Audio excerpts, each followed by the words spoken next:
भेजिए।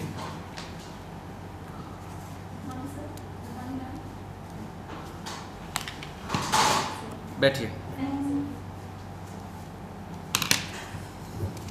आप school lecturer हैं, जी सर। कौन से सब्जेक्ट में हैं? Sir mathematics. मैथमेटिक्स से हैं। कुछ अपने बारे में बताएंगे? आप मास्क उतार दीजिए। जी सर, थैंक यू। जी सर, मेरा नाम आशा है। मैं राजस्थान के लिए उदयपुर ज़िले की निवासी हूँ और मैंने अपना स्कूल एजुकेशन उदयपुर से ही कंप्लीट किया है और मैंने बीएससी 2010 में फिजिक्स, मैथमेटिक्स और स्टैटिस्टिक्स में कंप्लीट किया है और स्टैटिस्टिक्स में मैंने एमएससी किया है और मैथमेटिक्स में भी मैं एमएससी हूँ और 2014 से मैं एजुकेशन डिपार्टमेंट में as a school lecturer mathematics अपनी सेवाएं दे रही हूँ और अपने खाली समय में मैं कविताएं लिखना पसंद करती हूँ। लेक्चरर हैं आप? जी सर। क्या होता है लेक्चरर? सर लेक्चरर अगर हम सिंपल टर्म्स में देखें तो लेक्चरर अपने किसी पर्टिकुलर सब्जेक्ट में एक स्पेशलिस्ट होता है और सर क्या क्वालिटी होती है उसमें? सर उसमें सबसे प्राइमरी क्वालिटी होनी चाहिए टीचिंग की, जो बच्चों से इंटरेक्ट कर सके और अपना नॉलेज ट्रांसफ़र कर सके। तो नॉलेज होना ज़रूरी नहीं है उसके लिए? जी सर, बिल्कुल, ये प्राइमरी चीज़ है, होना चाहिए। हम पढ़ते भी हैं, विषय का ज्ञान होगा तभी अध्यापक की शुरुआत हो गई। बिल्कुल सर। ट्रांसमिशन तो बाद में होगा। जी सर। आप मैथ के लेक्चरर हैं। जी सर। ये लेक्चरर वो होता है जो व्याख्याता पद्धति, व्याख्यान पद्धति, उस मेथड को ज़्यादा काम में लेता है, उस रीति को काम में लेता है। जी सर। क्या आप एग्री करते हैं? नहीं सर, ये डिपेंड करता है टोटली सब्जेक्ट के टीचर पर। जैसे मैथमेटिक्स में व्याख्यान विधि रेयरली यूज़ होती है। मैथमेटिक्स में inductive, deductive method, analytic, synthetic method, ये सभी यूज़ होते हैं। व्याख्यान मेथड ह्यूमैनिटीज़ के सब्जेक्ट में यूज़ हो सकता है पर तो इसका सीधा सा अर्थ ये ले सकते हैं कि आप व्याख्याता नहीं हैं। जी सर, एक्चुअली जो टीचिंग का सेक्टर है उसमें ये टर्म यूज़ होता है लेक्चरर, पर इसका डायरेक्टली टीचिंग मेथड से मुझे नहीं लगता कोई डायरेक्ट रिलेशन है। स्कूल एजुकेशन में इन पढ़ाने वाले अध्यापकों को व्याख्याता कहा जाता है जी सर। और कॉलेज एजुकेशन में इन्हीं को असिस्टेंट प्रोफेसर और प्रोफेसर्स कहा जाता है। जी सर। ये अंतर क्यों है? सर मैं एग्जैक्टली श्योर नहीं हूँ, बट मुझे ऐसा लगता है कि जो स्कूल लेक्चरर्स हैं और उससे एक अपर लेवल है कॉलेज लेक्चरर्स या असिस्टेंट प्रोफेसर, और वो अपने सब्जेक्ट में एक स्पेसिफिक फील्ड में सब्जेक्ट में भी स्पेसिफिक फील्ड में जाकर पारंगत होते हैं और जो स्कूल लेक्चरर होता है वो अपने पर्टिकुलर सब्जेक्ट में एक स्पेशलिस्ट होता है और वो एक प्रिसाइज हो गया। जो असिस्टेंट प्रोफेसर नहीं, ये व्याख्याता एक तरफ व्याख्याता शब्द है, एक तरफ जी सर। आचार्य। तो ये व्याख्याता और आचार्य में क्या अंतर हुआ? लेक्चरर और प्रोफेसर। मुझे लगता है कि आचार्य शब्द एक भारतीय संस्कृति को भी प्रदर्शित करता है और एक गुरुकुल परंपरा जो हमारे यहाँ रही है। नहीं, आप वो भारतीय परंपरा में मत जाइए, आप तो प्रोफेशन के वे से बताइए कि इन दोनों में क्या अंतर है, क्या तरीका अलग होता है इनका, या कैडर अलग है, या केवल नाम ही अलग है? जैसे नाम तो अलग है ही, साथ में और भी इनमें डिफरेंस है। जैसे इनका कैडर भी अलग होता है, जो असिस्टेंट प्रोफेसर हैं कॉलेज में और चलिए, मैथ क्या होती है? मैथ्स अगर हम सिंपल टर्म्स में कहें तो maths is the study of it is a branch of science which deals with numbers and shapes and quantities. आपका मीडियम इंग्लिश है? सर इंग्लिश रहा है बट इंटरव्यू में मैंने हिंदी लिया है। ओके, ठीक सर। ठीक है, अच्छा लगा काफ़ी। जी सर। आपने एमएससी किया है और बीएससी किया है। आपने कहीं ना कहीं बीच में बीएड को आप भूल गए, जब इंट्रोडक्शन करवा रहे थे बीएड का आपने नाम नहीं लिया। क्या आपको लगता है कि वो ठीक है, सही? नहीं सर, मैं माफ़ी चाहूँगी, शायद मैं भूल गई थी, सॉरी सर। कहाँ से किया आपने बीएड? सर बीएड मैंने उदयपुर से ही निम्बाड़कर टीचर ट्रेनिंग कॉलेज से कंप्लीट किया है। ठीक है। आपको कविता लेखन भी पसंद है और उपन्यास पढ़ना भी पसंद है? कोई ऐसा एक फेवरेट? मेरी प्राइमरी हॉबी थी। अच्छा, तो किन विषयों पर लिखना पसंद करते हैं आप? सर सभी तरह के, कोई विशेष फील्ड नहीं है, अपने आसपास के मुद्दे या अपने मन की भावनाएं, इस तरह की मैं कविताएं लिखती हूँ। अच्छा, तो उनका एक पूरा संग्रह आपने बनाया है, प्रकाशित भी करवाना है, ऐसी कोई योजना है? मैं कर रही हूँ, और क्योंकि उदयपुर में ही राजस्थान साहित्य अकादमी का सेंटर उदयपुर में ही है, तो मेरा प्रयास चल रहा है कि मैं मधुमती पत्रिका के लिए एक संग्रह करूँ। हालांकि अभी मैंने शुरुआत की है और आने वाले समय में मैं इसलिए प्रयास करूँगी। कौन सा उपन्यास आपको अब तक सबसे अधिक प्रभावित कर पाया है? सर मुझे गोदान काफ़ी अच्छा लगा। गोदान में क्या पसंद आया आपको? क्योंकि वो तो एकदम हम देखें तो दुखांत उपन्यास की श्रेणी में आता है, तो उसमें क्या आपको अच्छा लगा? सर इसमें एक अलग अलग डायमेंशंस मैंने देखा है कि जैसे जहाँ एक तरफ इसमें एक गांव का ग्रामीण माहौल दिखाया है, और उसमें किस तरीके से जो जमींदार हुआ करते थे वो किसानों का शोषण भी करते हैं, और उसके साथ ही ये भी बताया है कि उनके बीच का जो रिलेशन है वो भी कितना मार्मिक और गहराई से जुड़ा हुआ है। और इसके बिल्कुल उलट हम देखें तो मैंने उसमें नोटिस किया कि जैसे जो इसमें होरी लाल है, होरी का जो बेटा है, वो उसमें दिखाया गया है जैसे एक नई सदी का एक युवक है जो नए विचारों को उस ग्रामीण परिवेश में लाना चाहता है। उसमें क्रांतिकारी विचार है, तो ग्रामीण और शहरी क्षेत्र को मिलाकर उसमें एक मिला जुला इफेक्ट मैंने देखा है। ठीक। अच्छा, अभी नई शिक्षा नीति 2020 हमारे सामने आई, हमने देखा, तो क्या आप समझते हैं अभी क्या है नई शिक्षा नीति और किस प्रकार से ये भारतीय शिक्षा जगत को प्रभावित कर पाएगी? जी सर, अभी हाल ही में नई शिक्षा नीति सरकार द्वारा लाई गई है, और मुझे लगता है कि आज के इकोसिस्टम में हम आज टेक्नोलॉजी में बहुत आगे बढ़ गए हैं। तो 1996 की पॉलिसी के बाद लगभग 34 वर्षों का एक गैप आया है, उसको फिलअप करने के लिए अब ये पॉलिसी बहुत ज़रूरी थी, और इसमें इस तरह के प्रावधान किए गए हैं जो आज के समय में मुझे लगता है बहुत ही इफेक्टिव होंगे।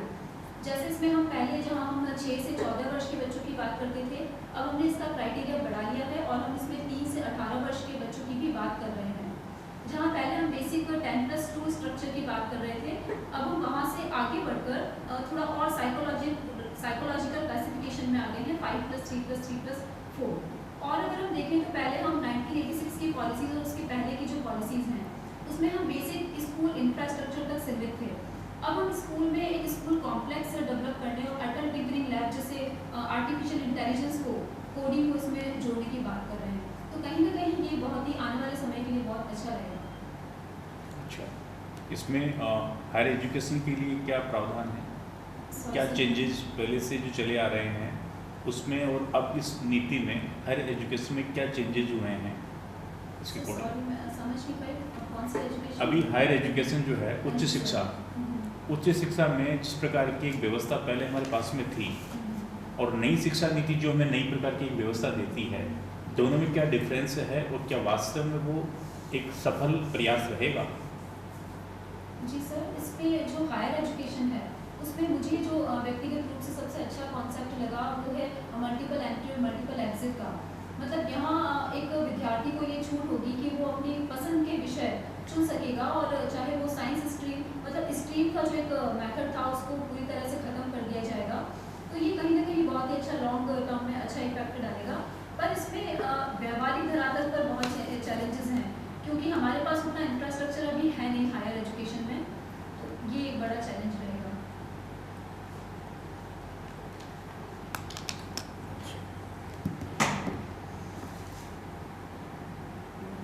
इसमें जो आपने आर्टिफिशियल इंटेलिजेंस के बारे में बताया, थोड़ा सा उसको डिटेल में बताइए, वो क्या है, किस प्रकार से लागू होगी? सर, आर्टिफिशियल इंटेलिजेंस का बेसिक अर्थ ये है जैसे हम मशीनों में एक इंसान की तरह के तरीके से सोचने और डिसीजन लेने की कैपेबिलिटी उस मशीन में डेवलप कर देते हैं। जैसे अगर इसका बहुत ही बेसिक एग्जांपल मैं बताना चाहूँ तो जैसे हम जब यूट्यूब यूज़ करते हैं तो हम जो भी उसमें सर्च करते हैं वही वीडियोस हमें ऑटोमेटिक मिलने लगते हैं। वो भी एक आर्टिफिशियल इंटेलिजेंस का ही एक छोटा सा एग्जांपल है। तो आर्टिफिशियल इंटेलिजेंस बेसिकली मशीन में ह्यूमन इंटेलिजेंस को और डिसीजन मेकिंग पावर को मशीन में डेवलप करना, वही आर्टिफिशियल इंटेलिजेंस है। एजुकेशन पॉलिसी में किस प्रकार से इम्प्लीमेंटेशन की बात कही गई है इसके लिए?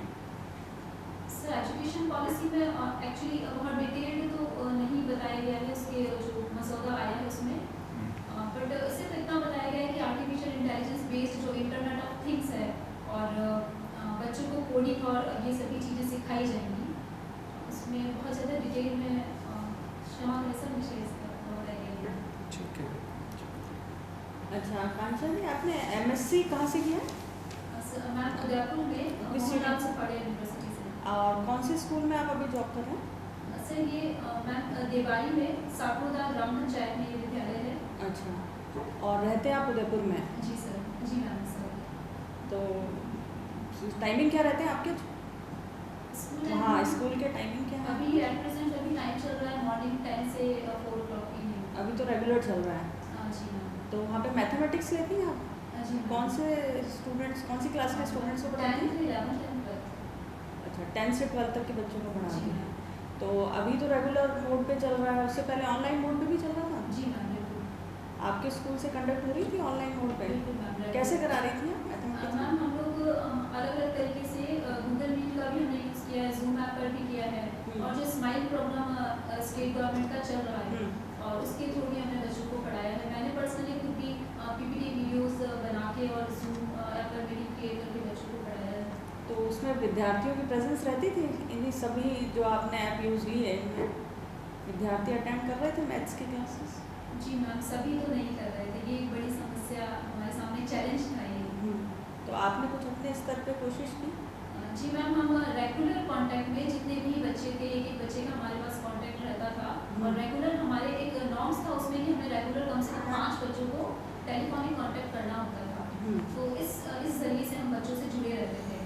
पर जहाँ कनेक्टिविटी नहीं थी या बच्चों के पास स्मार्टफोन अवेलेबल नहीं थे, वहाँ ये चैलेंजेस थे। हाँ, क्योंकि वहाँ से आप मान लीजिए अभी प्रशासनिक सेवा में आती हैं, तो हमें आसपास कुछ हमारे साथीगण हो सकते हैं या एम्प्लॉइज़ जो भी हैं वो इस तरह के हो सकते हैं कि हमें कहीं ना कहीं जो वर्तमान स्थिति है उसके लिए उनको मोटिवेट करना हो कि भाई कैसे नई जो आया है, चेंज आया है, उसको कैसे एक्सेप्ट करें। क्योंकि कोई भी परिवर्तन आता है तो वो इतनी आसानी से ग्रहण नहीं हो पाता, विभिन्न प्रकार की समस्या होती है। क्या समस्याएं हो सकती हैं किसी भी एक परिवर्तन के लिए? किसी भी तरह का टेक्नोलॉजिकल, मान लीजिए उदाहरण हम ले लेते हैं, जब ये टेक्नोलॉजिकल परिवर्तन आया है सभी क्षेत्रों में आया है, केवल शिक्षा की बात नहीं कर रहे, प्रशासनिक सेवा हो सकती है, शिक्षा का क्षेत्र हो सकता है, अन्य क्षेत्र हो सकता है, सभी में बड़ा परिवर्तन आया है। तो इस परिवर्तन के साथ क्या समस्या आई हैं और उनका हम कैसे अपने स्तर पर निराकरण कर सकते हैं? जी मैम, इसमें मैं फर्स्ट पॉइंट बताना चाहूँगी कि इसमें सबसे बड़ा रोल होता है कि जो उससे इम्पैक्ट जिस पे हो रहा है, ये जो परिवर्तन आ रहा है उससे सबसे ज़्यादा इम्पैक्ट किस वर्ग पर पड़ेगा, और वो इसके लिए रेडी नहीं होते हैं। क्योंकि एक जैसे हम परिवर्तन का प्रबंध कैबिनेट में भी पढ़ते हैं, तो उसमें भी बताया गया है कि हम जब कोई नई शुरुआत करते हैं तो वो वर्ग उसके लिए तैयार नहीं होता, उस जड़ता को, उस फ्रीजनेस को हमें पहले दूर करना पड़ता है, उन्हें उसके लिए तैयार करना पड़ेगा। और बेहतर ये होगा कि अगर हम उस प्रोजेक्ट को पायलट प्रोजेक्ट के तौर पर पहले चला सकें और फिर उसको बड़े वाइडर स्केल पर अप्लाई करें तो ज़्यादा बेहतर होगा। जिनमें परिवर्तन कर रही है उनके बीच संचार जरूरी रहेगा, आपके और उनके बीच? जी मैम बिल्कुल। प्रथम हम कहाँ से शुरुआत करेंगे किसी भी परिवर्तन को? हमारे सभी जो आसपास का वातावरण है उसमें एक्सेप्ट कराने के लिए कहाँ से आप उसका जो फर्स्ट फेज होगा वो कहाँ से प्रारंभ होगा आपके अनुसार? हाँ, कम्युनिकेशन से पहले स्टार्ट करेंगे। अच्छा, आपके पास जैसे कविता और लेखन की प्रतिभा है, जी मैम। तो इसका कुछ उपयोग कर सकेंगी? या कोई 2 पंक्ति याद आती हो जिससे आप मोटिवेट कर सकें किसी भी तरह के परिवर्तन को एक्सेप्ट करने के लिए, आपके द्वारा लिखी हुई? जी मैम, मैं 2 मिनट टाइम चाहूँगी।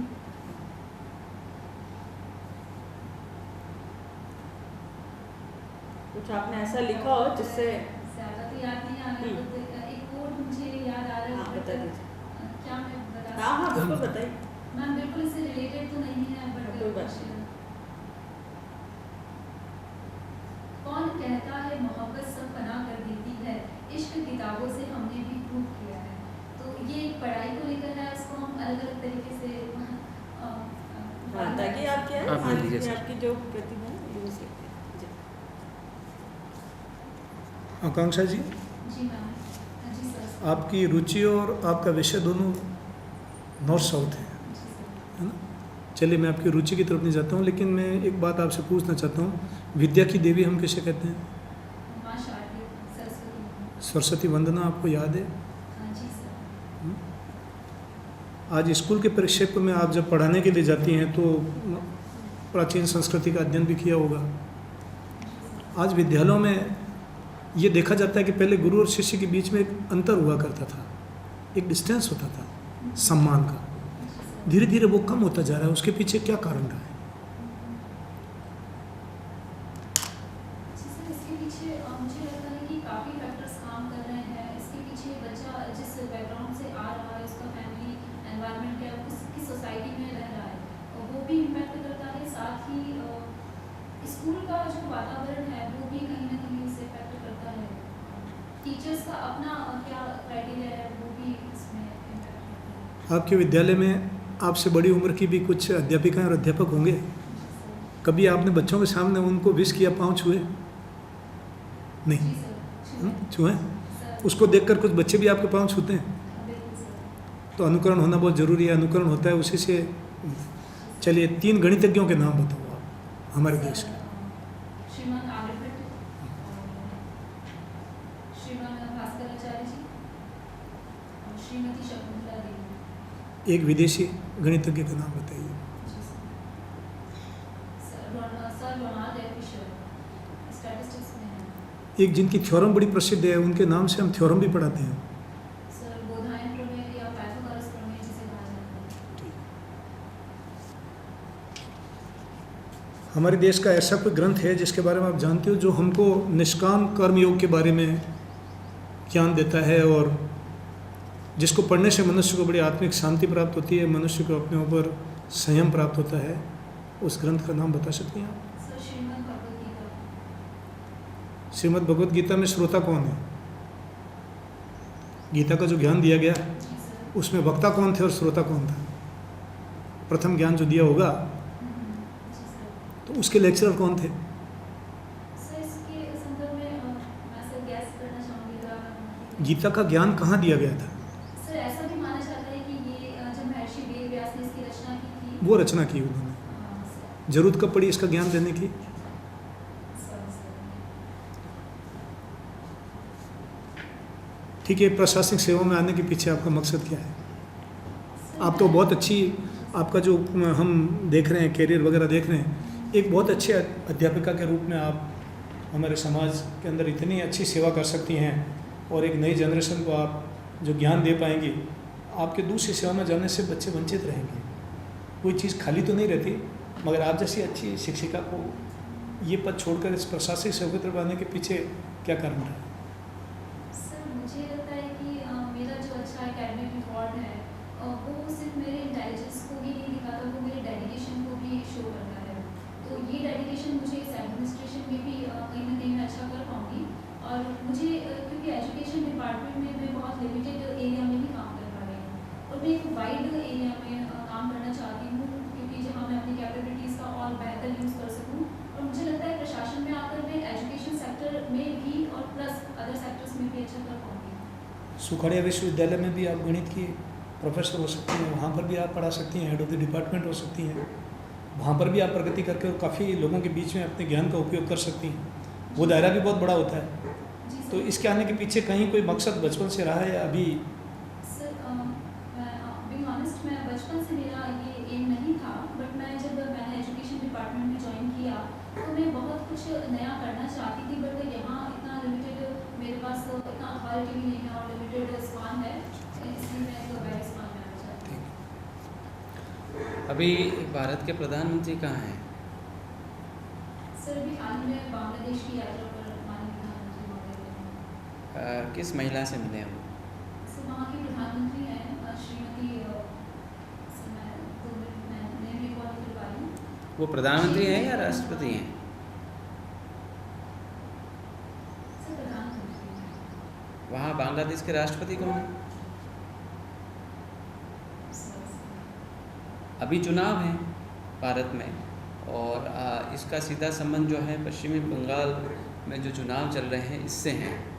और विपक्ष के द्वारा ये आरोप भी लगाया जा रहा है कि इस समय में जबकि आदर्श आचार संहिता लागू है, माननीय प्रधानमंत्री अगर विदेश यात्रा पर जाते हैं जहाँ इस तरह की बातचीत होती हैं जो सीधे वोटर्स को प्रभावित करती हैं, तो इस तरीके से सत्तारूढ़ दल द्वारा इस तरह से निर्णय लेना और इस तरह से यात्राएं करना क्या आदर्श आचार संहिता का उल्लंघन है? जिसमें मुझे लगता है जो माननीय प्रधानमंत्री महोदय की जो बांग्लादेश यात्रा है वो हमारा एक फॉरेन पॉलिसी और डिप्लोमेसी का एक पार्ट है, उसे हमें पॉलिटिक्स से जोड़कर नहीं, इसी समय क्यों किया? ये चुनाव के बाद भी किया जा सकता था। जी सर, इसमें इस तरह के आरोप लगाए जा रहे हैं कि एक मतदाता समूह है जो उस बांग्लादेश की जाति विशेष से जुड़ा हुआ है और वो वोटिंग में बहुत अपना महत्व रखते हैं उस समय, और उनको प्रभावित करने के लिए कुछ घोषणाएं भी वहाँ होने वाली हैं और साथ में उनको नागरिकता देने का प्रश्न भी वहाँ समाधान किया जाने वाला है। तो ये सीधा ही लग रहा है कि ये आदर्श आचार संहिता का उल्लंघन है। तो आप क्या सोचते हैं इस बारे में? क्या यात्रा करनी चाहिए या नहीं? हाँ या ना में जवाब दें। सर मुझे लगता है करनी चाहिए। करनी चाहिए, जी सर। ओके। मेरा अंतिम प्रश्न है कि स्कूल में जब आप रहते हैं तो महिलाएं ज़्यादा सुरक्षित रहती हैं बजाय कि प्रशासन में आने पर, क्या विचार है आपका? सर मुझे लगता है अब 21st सेंचुरी में महिलाएं सभी क्षेत्र में अच्छा कर रही हैं। मैं सुरक्षा की बात कर रहा हूँ। सुरक्षाएं जो है विद्यालय में अधिक हैं बजाय कि प्रशासन में। सर सुरक्षा मुझे लगता है एजुकेशन डिपार्टमेंट में इन द सेंस कि वहाँ टाइमिंग कम है और एक लिमिटेड दायरे में ही महिलाएं रहती हैं, एक सेफ जोन हम कह सकते हैं। बट मुझे लगता है कि हमें सेफ जोन से बाहर आकर भी एडमिनिस्ट्रेशन में करना चाहिए। आपको लगता है विद्यालय में महिलाएं सुरक्षित हैं या नहीं? जी सर। और प्रशासन में उससे बेहतर हैं या कम हैं? सर मुझे लगता है यहाँ भी सुरक्षित है। Okay, all the best. कोई समस्या मुझे नज़र नहीं आई है, लेकिन कुछ नेगेटिव और कुछ पॉजिटिव बातें दोनों ही बताना चाहूँगा। नेगेटिव में यह है कि आपको आसपास की पर्यावरण की जानकारी होनी चाहिए, क्योंकि आप पिछले 15 दिन का अखबार उसके संपादक के सहित पढ़ के जाएं, विद फैक्ट पढ़ के जाएं। जी सर। आप मैथ से हैं तो ये उम्मीद लेके ना जाएं कि आपको पॉलिटिकल साइंस के या ऐसे इशूज़ जो आपसे सीधा संबंध नहीं रखते हैं उनसे प्रश्न नहीं हो सकते हैं। ये कॉमन नॉलेज है, जनरल नॉलेज है, इसके बारे में आपको जानकारी होनी चाहिए। आपका विज़न क्लियर है, ये चीज़ तो ठीक है कि आप आ रहे हैं जहाँ से फील्ड को छोड़कर और वापस, और आप जहाँ हैं वहाँ काम कर रहे हैं। आपका एकेडमिक प्रोफेशनल रिकॉर्ड जो है उसके बारे में भी आपकी क्लियरिटी है। सबसे इम्पोर्टेंट अच्छी बात मुझे ये लगी कि आप जब आप चूके हैं या जहाँ जहाँ आपने ये रखा कि हमने आपका विरोध प्रदर्शित किया या बाद में हमने सहमति दर्ज नहीं की, तब आपने सहर्ष मुस्कान के साथ स्वीकार कर लिया कि आप जो है हमारे साथ एग्री हैं। लेकिन ये प्लस पॉइंट भी हो सकता है, उस समय में वो ट्रैप हो सकते हैं आप, जब हम किसी गलत में आपका साथ चाहेंगे। तो थोड़ा सा आप ध्यान रखें कि वो मुस्कान, वो सहमति कब होनी चाहिए और कब नहीं होनी चाहिए। ये बहुत अच्छा पॉइंट है आपका, लेकिन ये कहीं भारी ना पड़ जाए, इसके लिए मैं आगाह कर रहा हूँ कि आप उस समय चिंतन कर लें, और अगर असहमति प्रदर्शित करनी है वही मुस्कान, लेकिन सहमति की जगह पर असहमति। ठीक है। कॉन्फिडेंस बहुत अच्छा है, इसमें कोई इशू नहीं है, कोई ना आपके साउंड भी प्रॉपर है। प्रेजेंस जो है आपकी, प्रेजेंटेशन ओवरऑल वो और प्रेजेंस भी आपकी दोनों लग रहा है कि एक ऑफिसर की क्वालिटी है आप में, तो समस्या आपको वहाँ नहीं आने वाली है। और सबसे जो अच्छा गुण आप में नज़र आ रहा है वो है सच्चाई, ईमानदारी। जब आप ये कह रहे थे कि मैं ऑनेस्टली बता दूं कि मेरा इसमें बचपन से इंटरेस्ट नहीं था, तो मुझे ये आपसे लग रहा था कि आप बोलेंगे कि मुझे बचपन से इंटरेस्ट था। तो आपने सच्चाई से ये बात कही, तो ये आपको वहाँ पर पे करेगी। ओवरऑल आप सब्जेक्ट आपने ठीक किया हुआ है। जी सर। आपने जो प्रैक्टिकल अप्रोच से आपने जो काम किया है लास्ट ईयर में कोरोना काल में, वो भी आपका ठीक है। उदयपुर जहाँ से आप बिलोंग करते हैं वहाँ का इतिहास पढ़ लेना, हमने वो क्वेश्चन आपसे पूछे नहीं हैं, और करंट अफेयर्स आप देख लेना, जो जिस पे हमने डिस्कस भी किए हैं उन, या जो आपने इश्यूज़ फ्रेम किए हुए हैं उन पे आपका विज़न क्लियर कर लेना। जैसे एजुकेशन पॉलिसी पे सर ने पूछा, आपने आंसर्स भी अच्छे दिए, लेकिन और अच्छे भी दिए जा सकते हैं इस पर। तो ओवरऑल ये है, और आपका क्योंकि समय आज 28 हो गई है, 29 और 30 2 दिन ही है, तो आपको प्रैक्टिस करने की ज़रूरत तो मुझे नहीं लगती कि आपको कहीं मॉक इंटरव्यू अब और देना चाहिए। वैसे भी ये क्रूशियल टाइम है, इस समय आपको प्रैक्टिस करके अपना जो रिजल्ट शीट है, रिपोर्ट कार्ड नहीं बनाना है, अब वो वहीं बनेगा डायरेक्ट। अब बस आपको ये देखना है कि जो गलतियाँ या जो कमियों की पहचान हमने की है और आपने खुद ने की है, उनको आप थोड़ा सा कवर कर सकें। करंट अफेयर्स जैसे पोइट्री को लेकर है, आपके हॉबी को लेकर, तो वो आपको पता होना चाहिए कि कुछ 2-2 लाइनें, 4-4 लाइनें हर सेक्टर की पता हो। खासकर मोटिवेशनल कुछ ऐसी रैंडम लाइनें आप याद कर सको कि वो हर जगह सेट बैठ जाए, ताकि चाहे वो महिला सशक्तिकरण की बात करें, चाहे एसटी एरिया में प्रेरणा की बात करें, या जैसे मैडम ने पूछ लिया आपको, या एजुकेशन सेक्टर में या प्रशासन में, तो ये सारी चीज़ों पे आपको कुछ ऐसी मल्टी यूजेबल लाइंस जो है आपको तैयार कर लेनी चाहिए जिस पे आप बात कर सकते हैं। मेवाड़ की ब्रीफ हिस्ट्री। एक चीज़ और मैं बताना चाहूँगा कि जब कभी ऐसा प्रश्न किया जाता है कि आप वहाँ सुरक्षित है, यहाँ नहीं है, ये प्रश्न पूछने का उद्देश्य ये होता है कि आपका विज़न कितना वाइड है। आपको मैंने कहा कि आप स्कूल में सुरक्षित रहती हैं, प्रशासन में नहीं। आपको ये आंसर देना चाहिए था कि प्रशासन में सुरक्षित रहती ही नहीं है, बल्कि सुरक्षा दी जाती है। ठीक है, तो आपका विज़न पता चलता है, आपका एंगल कहाँ से कहाँ तक बैठ रहा है। विद्यालय में तो आप सुरक्षा के लिए दूसरों पर डिपेंड है, लेकिन यहाँ तो आप खुद जो है सुरक्षा देने के लिए तैयार हैं, खुद रेडी हैं। तो ये विज़न आपको थोड़ा सा वाइड रखना पड़ेगा, तब आप जो है उस आंसर तक भी पहुँच पाओगे। ओवरऑल मैंने लगभग बता दिया है और आपका इंटरव्यू अच्छा हुआ। सर बताएं कि वैसे बहुत अच्छे प्रकार से आप अपने आंसर्स दे रहे हैं।